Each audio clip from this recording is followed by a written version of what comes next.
নমস্কার, আশা করি সবাই ভালো আছেন। মৌ লাইফস্টাইলের আর একটা নতুন ভিডিওতে আপনাদের সবাইকে স্বাগত। আজকে বেরিয়ে পড়েছি তারাপীঠ যাওয়ার উদ্দেশ্যে, তাই প্রথমেই ট্যাক্সি বুক করে নিচ্ছি শিয়ালদা থেকে।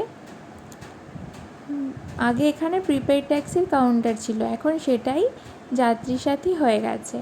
ওনারাই টিকিট দেন, কিন্তু আজকে ওনাদের কী সব প্রবলেমের জন্য দেরি হবে বলে আমাদেরকে বললেন অ্যাপস ডাউনলোড করে বুক করতে। আমরাও তাই করে নিলাম।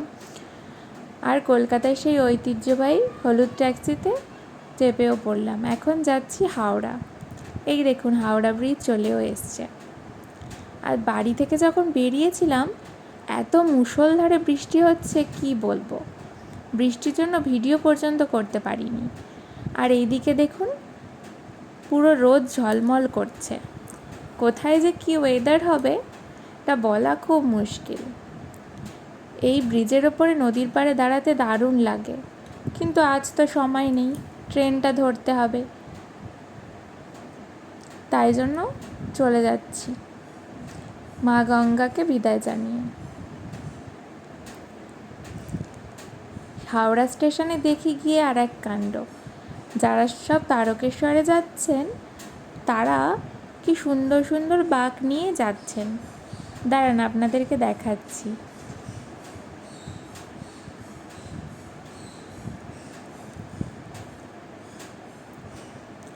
এই দেখুন, কত ভারী বাঁক, তাও এরা কি অবলীলায় নিয়ে চলেছে। এবার ট্রেনে উঠে পড়ব।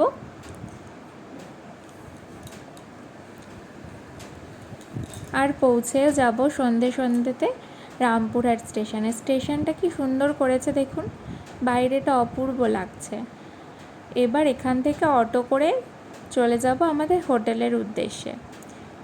চলেও এসেছি। দেখুন এখানে কত ফুল, প্রসাদ, আরও নানান জিনিসের দোকান। কাল এগুলো থেকে কিনবো কিছু। আজ চলুন হোটেলে ঢুকে ডিনার সেরে রেস্ট নিই। ডিনারে আজকে খেলাম ভাত, তার সাথে ঘি, ঝুরি আলু ভাজা, ডাল, পনির আর পটলের দোরমা। এই আমাদের রুম। চলুন তাহলে, টাটা, গুড নাইট।